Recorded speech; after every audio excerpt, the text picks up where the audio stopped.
Well, again, we're talking to Chiose, Democratic City Councilman from Bed-Stuy, saying that he was able to possibly turn a couple of voters in favor of Zohran Mamdani against Andrew Cuomo. Let's go. Back to you. All right. Thanks very much, Bernadette. We'll get back to you Speak a little bit later. Chinese Right now, we're to him, going to talk to our Bobby Cook. Speak a little Chinese to him, Chi. What we are seeing. I mean, Errol, this is exactly what we talked about. We talked about this first tranche of numbers that we were going to get. It was going to be all the early vote and the mail-in votes that have been processed as of today, and we knew that those numbers were going to skew towards Zohran Mamdani. And then you heard our Bob Hart say earlier that this could be the high watermark for Zohran Mamdani, and sure enough, he's up by 7 points once those votes are processed. Now we're going to see the day of votes, the ballots that were voted today. We're going to see those begin to roll in as well. But the initial numbers came in very strong for Zohran Mamdani, but that will probably change as the night goes on, as we've discussed. Why are you testing me? The day of votes tend to favor and I've literally had him on the stream. Cuomo. But right now, Zohran Mamdani with 43%. He's a quarter Chinese. Cuomo's 34% and 13% for Brad Lander in third place. So I think we're going to get more data pretty quickly. I'm white Chinese. He's black Chinese. We've established this already. Just 4%, low single digits. I think over the next 10, 20, 30, 40 minutes, we're going to see the numbers really begin to climb, and then we'll get a better sense for where we might land at the end of the night. Well, yeah, can we see some of the other candidates? Because this is, almost like a sort of a capsule. This is the early Brad vote, Lander right? is picking up some steam on the first. How did some of the other candidates do in that early voting period? Well, I mean, clearly Brad Lander did himself some favors with everything that's happened in the past week, right? He got arrested at immigration court, became a national story. He had a pretty strong debate performance. He, got the not the endorsement per se, but he got a lot of support from this New York Times opinion panel, and he's at 13%, which is a little bit higher than he had been doing in some of those recent polls. So those are clearly the top three. There's some space between Brad Lander and Adrian Adams in fourth place. By the way, Scott a lot Stringer of pickups here for fifth, Brad is good for 2%, Zohran. Everybody else is down at about Jessica 1% Ramos. or below. Get the fuck out of here. Zohran Mamdani, Whitney Tilson, Jessica Ramos, who effectively dropped her campaign, and Michael Blake with only about 1,400 votes total, looking at the raw vote total. So we talked about this being a two-man race, and that is really what it looks like it's going to come down to. Any policy reasons you prefer Mamdani to Lander, or is he more Riz? Third place.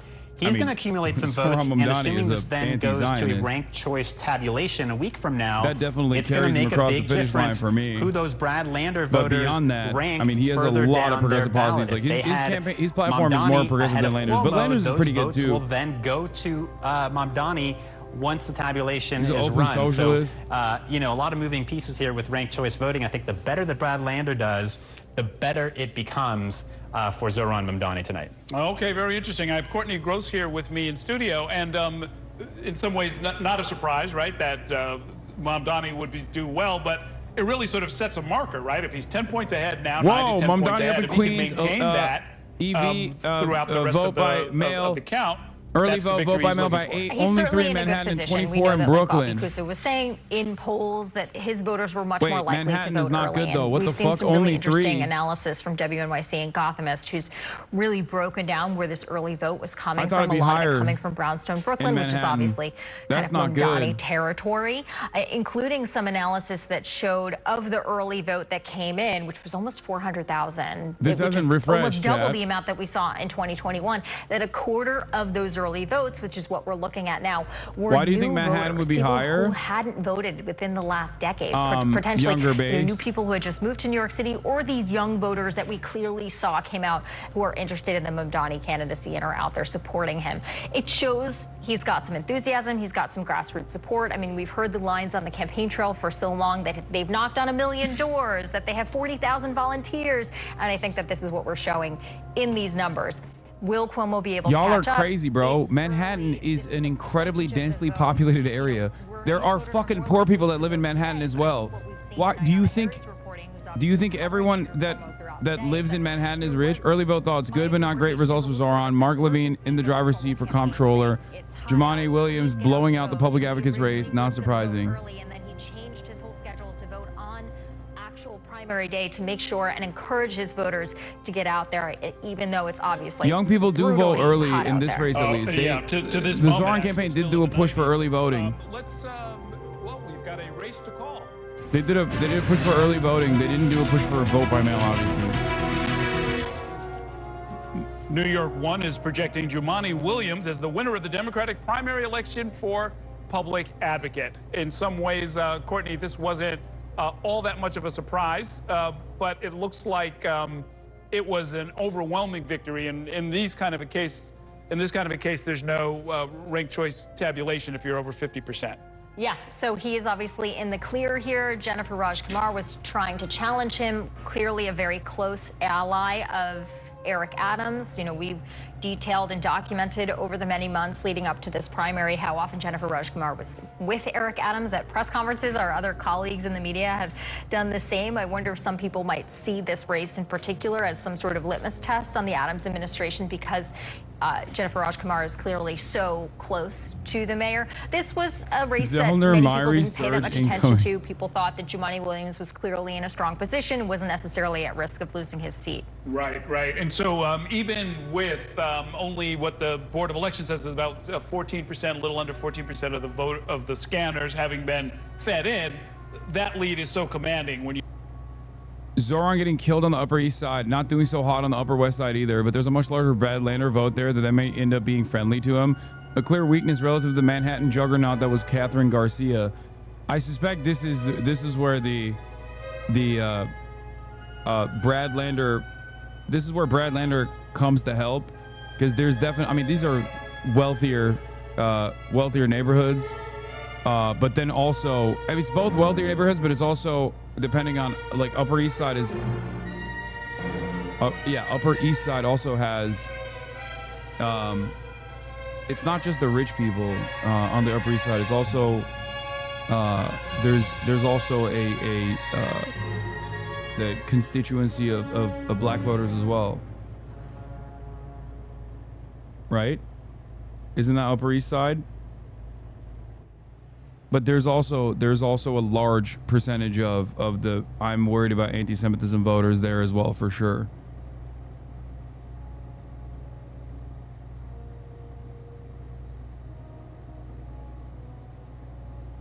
Harlem is more uptown. This is only 307 votes. Oh, this doesn't, I mean,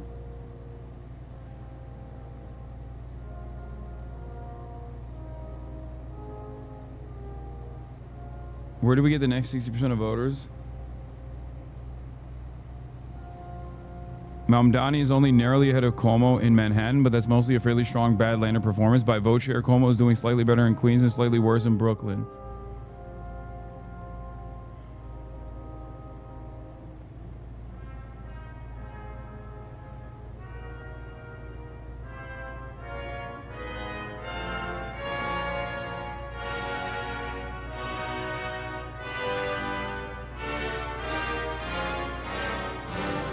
To reach those folks. And what are the key issues that matter to the people in your district? Yeah, well, throughout this campaign, we've seen the Cuomo campaign really engage with Black and Latino voters and Asian voters. Bro, how is she still glazing Cuomo? That's crazy. Oh, to want to be the next Manhattan borough president.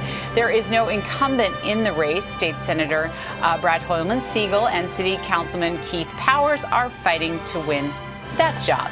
And now for the money watchdog, New York City Comptroller's job is up for grabs. Lots of contenders here.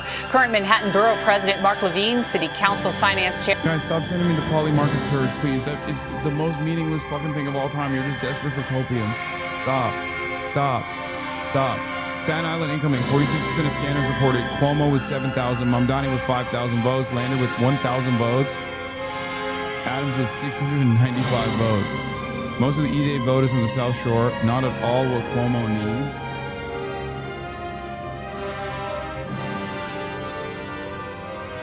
Yeah, it's also a fucking ad. Yeah, literally, it's like a free ad for them.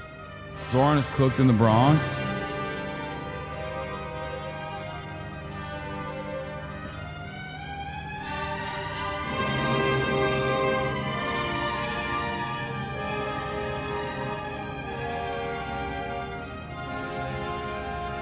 Dave Weigel voice, I've seen enough. That's not Dave Weigel, it's Dave Wasserman, I think, is the one that does the I've seen enough.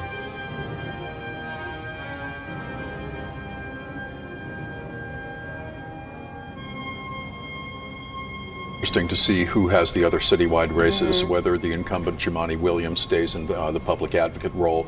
Not a role that has a lot to it except criticizing the government, unless, as we heard from... Yes, Zoran is not supposed to win any favors until like multiple rounds in. But judging by early vote, because these are the dumps that are coming in right now are supposed to be, as far as I understand, early votes and mail votes. Okay, so depending on Zoran's performance overall in the early votes versus the mail votes, you can make an assessment on how this will play out. Obviously, we don't know with ranked choice voting. We don't fucking know. If nothing else, those surveys from Cuomo line packs that showed him up 12 points look very off base.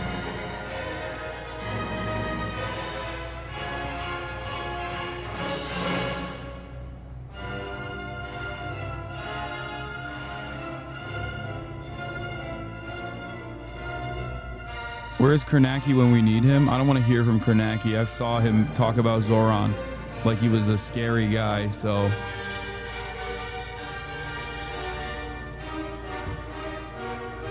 Anthony Weiner has fallen to fucking... Wait, what are you sending me? What are you showing me?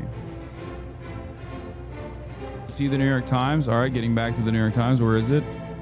All right, more dumps. Okay. Andrew Cuomo making a modest gain over Zoran Mamdani in the new dumps. Not that consequential.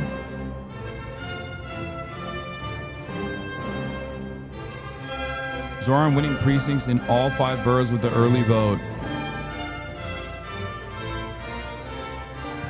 Projects don't get to go through, so obviously you're going to be close with developers, and we won't know for weeks. Yes, but we can make an assessment all across the city. But clearly, she came out ahead tonight.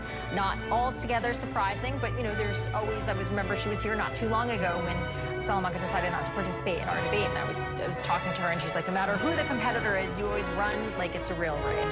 Yeah, you don't want to sort of try and change whatever somebody's strategy is, but we always encourage people to come in and debate. Let people hear what your vision is. It can only help you, and we're sad that he didn't take advantage of that. Let's go to Bobby Kuza at the big board. He's got some information for us about the controller's race. Yeah, we're taking a look at City Comptroller Mark Levine and Justin Brannan, the leading candidates in this one. Mark Levine right now with a pretty convincing lead, up 13 points on Justin Brannan.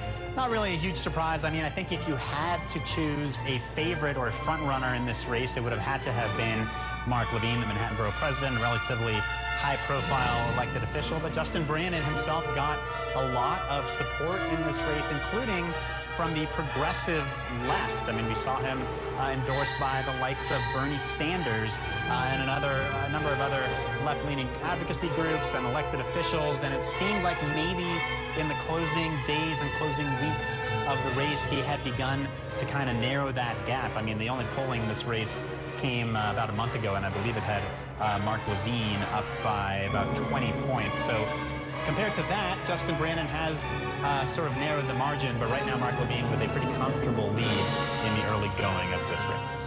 And there was another candidate in that race, right? Do you have numbers for Kevin Parker? Yes, not to give Kevin Parker short shrift, but he's landed only down at 6%. He's a state senator from Brooklyn. He has run for office many times before, and some of the polling actually had showed him in the teens, but right now down at 6%. So he's in 4th place, actually, in this 4-man race. Yeah, so the way people think, and I'm sure some of Brandon's supporters are thinking, is like, well, look, if we've got some second-choice votes coming from those 2 other candidates, this could, in fact, be a close race by the time the numbers are all counted. Right, and this is one of those races where we're not only going to be looking at the margin, we're going to be looking at how close this number is to 50%. Because if this race was over right now, obviously Mark Levine would have, a significant lead, but with less than 50%, he couldn't announce he was the victor. This would have to wait until next Tuesday in ranked choice voting. And in theory, yeah, like you said, if all of Ismail Malave's votes and all of Kevin Parker's votes went to Brannon, which is unlikely, but it is, you know, a mathematically possible possibility, then in that case he could actually surpass Mark Levine. Of course, that's the way ranked choice works. I was on the wrong tab the whole time, my bad. In practice, it doesn't always mean you can make Calm up down, that everybody. much ground. We saw it almost happen in the mayor's race 4 years ago with Eric Adams, but that may have this been half of Brooklyn early vote by early vote in mail. Kind of lead. It's very Mamdani at 60%, bro. He fucking cooked on Brooklyn. Got it. And while you're there, Bobby, could we look at some of the numbers for the borough? He really locked down the podcast constituency, dude. It's crazy. Sort of the top line number about who won, but I'm very curious as to what the percentages look like. Yeah, I mean, let's take a look at Vanessa Gibson.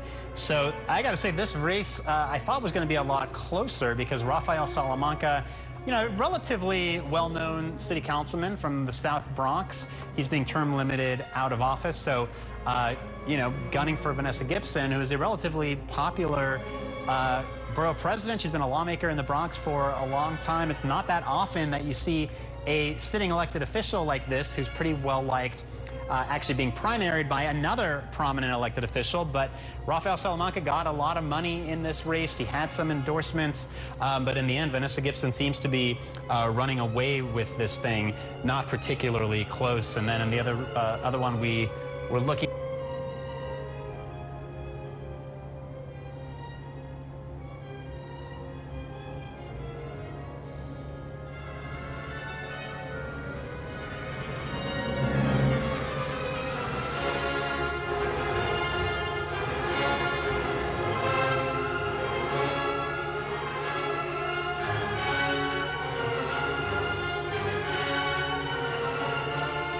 Oh shit.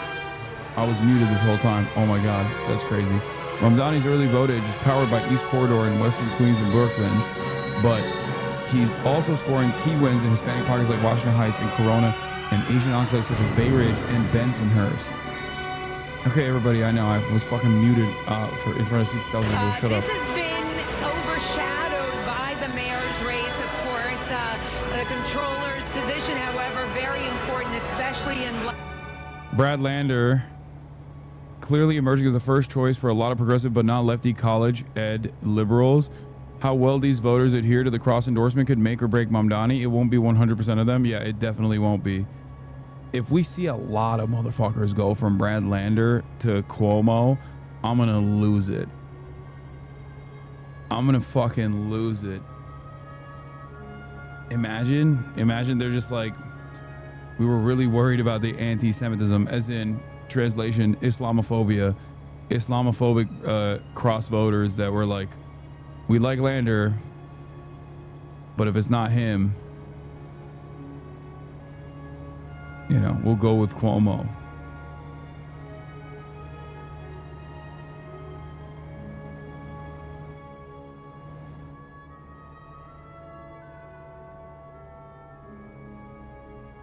My mom voted Lander 1 and Cuomo 4. Wait, what? Cuomo 4? Why did your mom rank Cuomo?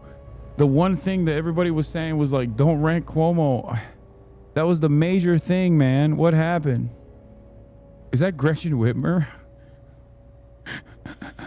And through this campaign, what I've loved is watching the young people throughout the city campaigning for different candidates, not just for mayor, but for city council and controller and borough president, the young people who work for us, banging doors and campaigning every day. They represent the future of this city, and you know what they're saying? They want change, and they're not willing to wait, and neither... Scott Stringer is a strong showing. Strong showing by Scott. I don't really care to hear what he had to say. I'm gonna be honest, no disrespect. But that's just me. Do you think that was an effective ad? When I saw it, I wondered how the volunteers stood behind him when he was eating all the pens and everything like that. What would happen there? That was my thought. Volunteers on that thing. It connected to people. I think the challenge is any of these ads are about what? Name ID or an issue. And I think this one was good for name ID and getting the earned media. JC? But I think this was a great ad. But it was a distraction. No, I think it was a great ad because he's saying, hey, listen, even More with dumps. all the drama, More I can dumps. still do the work. More dumps. So that was a great ad. I'm with you, 50K Marsha. voter, Another good ad was, 50K voter Assemblyman total Mamdani numbers. When he walks in through the restaurant, did you hear this guy was going to freeze the rent? And it became almost as if synonymous. When you see Mamdani, you think freeze the rent. What is this? I would say this is just really Lander consolidating a lot of the other candidates' support, and I think his cross endorsement is the whole ball game. We'll see what the exhaustion rate is. A vote for Mamdani is a vote to defund the police. That's why the New York Times calls Mamdani uniquely unsuited. He shows little concern about the disorder. That was effective and helped Andrew Cuomo, or it was being able to be used by Mamdani to say it was Islamophobia? Mamdani using stuff and defending it as saying something like that just shows it's working. If you don't respond, if you respond to an ad, it means it's working, it's penetrating. The other question would be, how much money do they put behind it and to who? One of the problems, I think, if you look back at the Cuomo race, they did not go after their opponent early enough, and they went maybe too little, too late. And this ad could have been out a week earlier. I didn't see anything offensive in that. They should have started fucking calling him a terrorist before. Really well done. I got Great to see assessment, some of the sir. things that Thank he you. had said. They actually labeled the times he said from the police, and it was also very interesting to see the empty elevator. You know, he's had a staff that you could fit in a New York City elevator. So it was a very good attack ad to define your opponent. I saw nothing wrong with that. But do you think that it was effective in making Andrew Cuomo's case that actually he has more experience? Of course, it made the case.